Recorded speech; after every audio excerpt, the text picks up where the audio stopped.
In today's video, I'm going to teach you how to add Google Tag in Squarespace. We'll set this up using Google Tag Manager so you can manage all your tracking in one place. Start by opening Google Tag Manager in your browser and sign in with your Google account.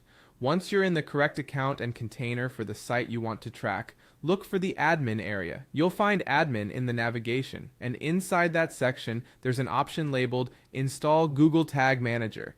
Click that and you'll see the installation instructions with two code snippets. One is designed for the head of your site, and the other is meant to go right after the opening body tag.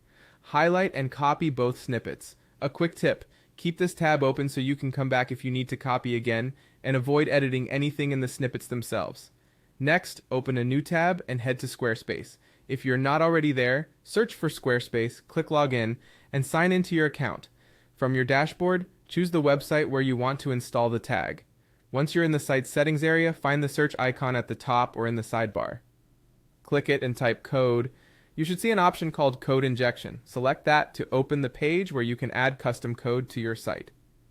On the Code Injection page, you'll see a field for header and another for footer. Paste the first Google Tag Manager snippet into the header field, then paste the second snippet into the footer field. This mirrors Google's instructions. The head snippet ensures the container loads quickly, and the body snippet provides a no-script fallback.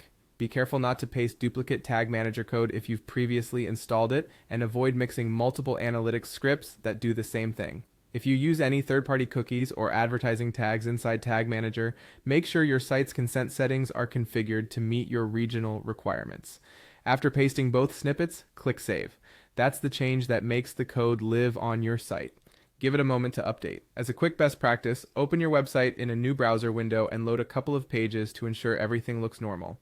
If you'd like to confirm the installation, you can use Google's Tag Assistant or the Tag Manager preview mode to check that your container is firing, but the essential setup is done once you save. And that's it. You've added the Google tag to your Squarespace site using Google Tag Manager, keeping everything clean, flexible, and easy to update from one place.